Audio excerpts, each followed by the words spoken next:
Who's my number one influence and inspiration on the guitar? Well, if you haven't figured it out by now, I'll let you in on a little secret. Of course, it's Jimi Hendrix, the greatest of all time. He did everything first.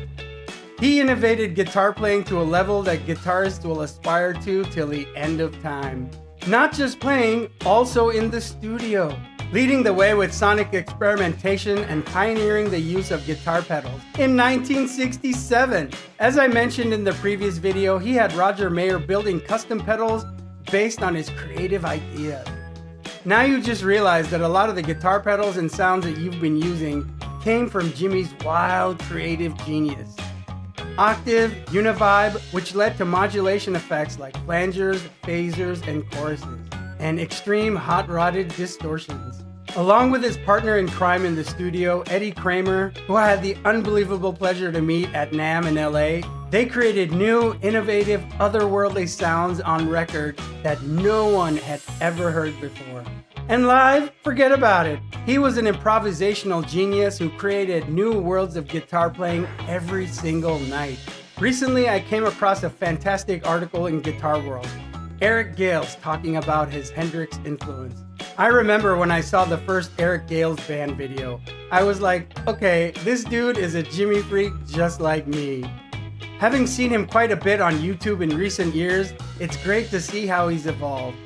I get everything Gales says deeply. He pretty much conveys all my feelings on Jimi beautifully. So we're going to take a look at parts of this article, journeying into the boundless creative depths that Jimi opened our minds to.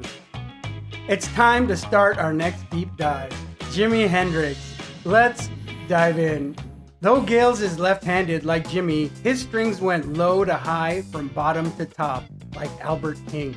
Unlike Jimi, who went low to high from top to bottom, like right-handed guitarists. In 1991, Gales dropped a great debut album. Great playing, tones, and tunes. It's amazing to see how much he's evolved and grown, incorporating all these amazing influences into a completely unique style. Let's explore. First question from the interviewer. When you hear the name Jimi Hendrix, what are the first things you think of? Gales replies, "It's all about innovation." Yes. I agree. Jimi Hendrix was able to find new sounds by just sitting down and experimenting on his own. He found all these different techniques that seemed to work for him. Things like using his thumb for bass notes over the neck. He was able to accomplish whatever he was hearing in his head, and it feels like he never gave up. That guy would do whatever it took to make it happen. It's almost impossible to comprehend just how innovative he was and how he ended up influencing me. I'd actually say there's nothing he did that didn't influence me.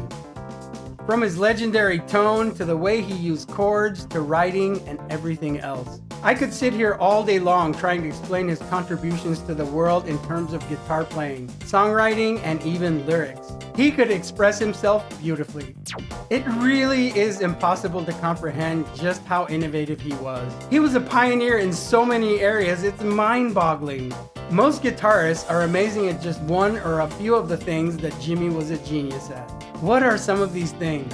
Guitar playing, songwriting, lyrics, rhythm and chord playing, solos, guitars, amps and tones, tunings and string gauge, sonic experimentation in the studio, guitar pedals, live and in the studio, exploring feedback and strange unintentional noises, making sounds using all the different hardware on the guitar, wah playing, octaves, live improvisation and showmanship.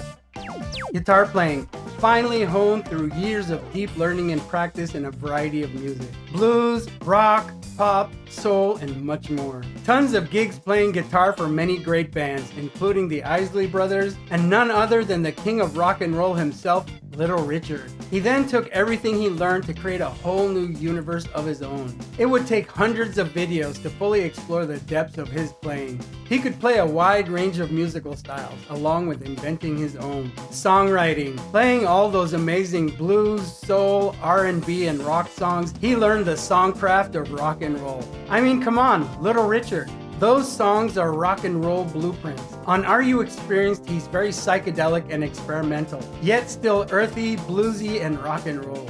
The album is filled with a diverse range of musical styles. all mixed together in a new way. From the psychedelia of Purple Haze to the backwards guitar of Are You Experienced?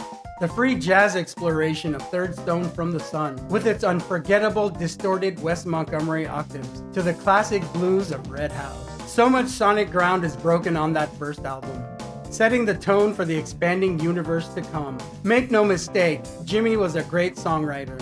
Gales continues. Hendrix was translating the human experience through the guitar, from the eyes of all these different people across the world. But let's not forget the beauty he saw in the world around him too, which you can hear on tracks like Little Wing and Angel.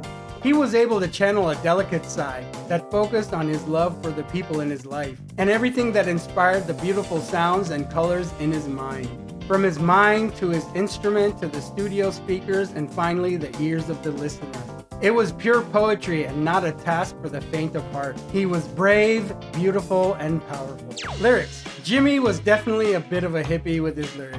Lots of great imaginative imagery mixed with his interests in sci-fi and otherworldly realms. He wasn't afraid to show the depths of his emotions, feelings, and views in his lyrics.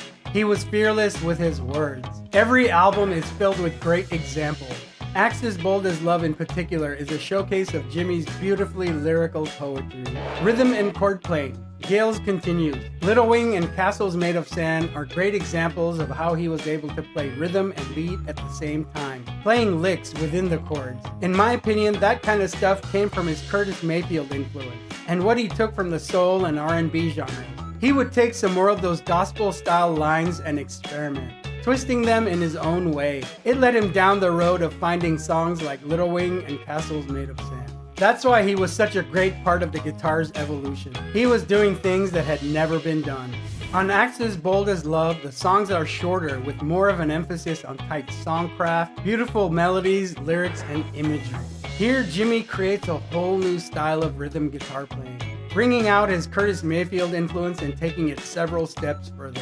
The funky wah chord playing on Up From the Skies, he's just the coolest dude ever. And these are the coolest wah guitar rhythms I've ever heard. No one was doing wah guitar with funky chords before this. The chords he plays on songs like Castles Made of Sand and Little Wing are all familiar positions, but played in a unique way. He uses his thumb throughout to play chords. This allowed him to play chords and lead melodic lines intertwined like no one had ever done before.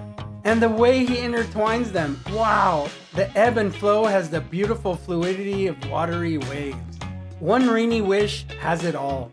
The beautiful chords, the sweet melodies, the colorful romantic imagery of the lyrics and emotive singing. Perfect songcraft.